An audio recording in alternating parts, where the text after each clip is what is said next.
Keluaran pasal 40. Musa mendirikan kemah suci. Berfirmanlah Tuhan kepada Musa, pada hari yang pertama dari bulan yang pertama, haruslah engkau mendirikan kemah suci, yakni kemah pertemuan itu. Kau tempatkanlah di dalamnya tabut hukum, dan kau pasanglah tabir sebagai penudung di depan tabut itu. Kau bawalah ke dalamnya meja, dan taruhlah di atasnya perkakas menurut susunannya. Kau bawalah ke dalamnya kandil, dan kau pasang lampu-lampunya di atasnya. Kau taruhlah mezbah emas untuk membakar ukupan di depan tabut hukum. Kau gantungkanlah tirai pintu kemah suci. Kau taruhlah mezbah korban bakaran di depan pintu kemah suci, yakni kemah pertemuan itu. Kau taruhlah bejana pembasuhan di antara kemah pertemuan dan mezbah itu, lalu kau taruhlah air ke dalamnya. Haruslah kau buat pelataran keliling, dan kau gantungkanlah tirai pintu gerbang pelataran itu. Kemudian kau ambillah minyak urapan, dan kau urapilah kemah suci dengan segala yang ada di dalamnya. Demikianlah harus engkau menguduskannya dengan segala perabotannya, sehingga menjadi kudus. Juga kau urapilah mezbah korban bakaran itu dengan segala perkakasnya. Demikianlah engkau harus menguduskan mezbah itu, sehingga mezbah itu maha kudus. Juga kau urapilah bejana pembasuhan itu dengan alasnya. Dan demikianlah engkau harus menguduskannya. Kemudian kau suruhlah Harun dan anak-anaknya datang ke pintu kemah pertemuan, dan kau basuhlah mereka dengan air. Kau kenakanlah pakaian yang kudus kepada Harun. Kau urapi dan kau kuduskanlah dia, supaya ia memegang jabatan imam bagiku. Juga anak-anaknya kau suruhlah mendekat, dan kau kenakanlah kemeja kepada mereka. Urapilah mereka seperti engkau mengurapi ayah mereka, supaya mereka memegang jabatan imam bagiku. Dan ini terjadi, supaya berdasarkan pengurapan itu, mereka memegang jabatan imam untuk selama-lamanya, turun-temurun.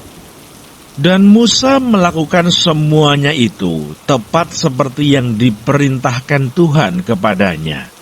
Demikianlah dilakukannya. Dan terjadilah dalam bulan yang pertama tahun yang kedua, pada tanggal 1 bulan itu, maka didirikanlah kemah suci. Musa mendirikan kemah suci itu, dipasangnyalah alas-alasnya, ditaruhnya papan-papannya, dipasangnya kayu-kayu lintangnya, dan didirikannya tiang-tiangnya. Dikembangkannyalah atap kemah yang menudungi kemah suci, dan diletakkannya tudung kemah di atasnya, seperti yang diperintahkan Tuhan kepada Musa. Diambilnyalah loh hukum Allah, dan ditaruhnya ke dalam tabut.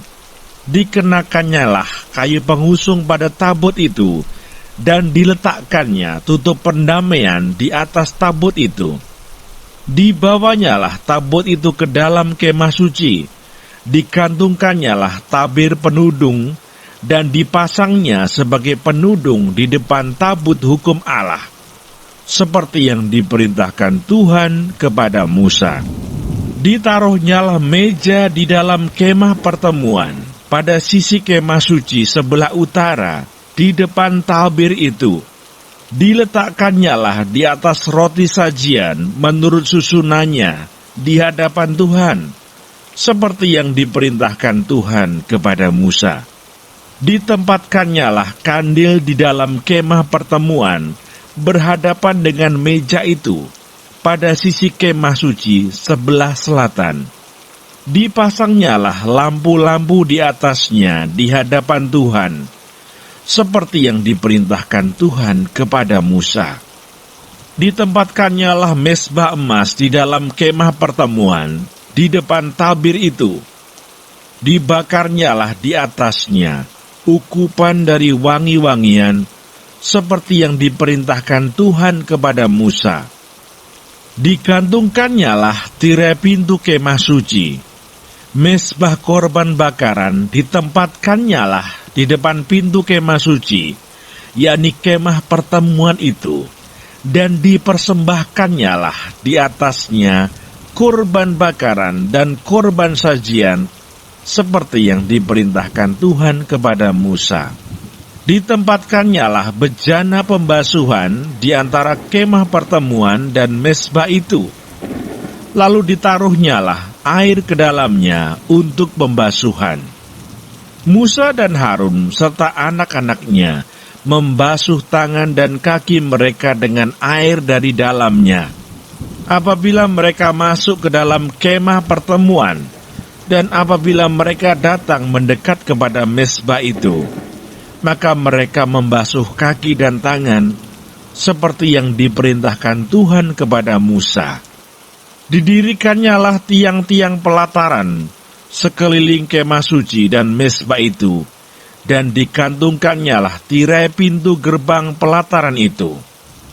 Demikianlah diselesaikan Musa pekerjaan itu. Kemuliaan Tuhan memenuhi kemah suci. Lalu awan itu menutupi kemah pertemuan, dan kemuliaan Tuhan memenuhi kemah suci, sehingga Musa tidak dapat memasuki kemah pertemuan, sebab awan itu hinggap di atas kemah itu, dan kemuliaan Tuhan memenuhi kemah suci. Apabila awan itu naik dari atas kemah suci, berangkatlah orang Israel dari setiap tempat mereka berkemah. Tetapi jika awan itu tidak naik, maka mereka pun tidak berangkat sampai hari awan itu naik. Sebab awan Tuhan itu ada di atas kemah suci pada siang hari, dan pada malam hari ada api di dalamnya, di depan mata seluruh umat Israel pada setiap tempat mereka berkemah.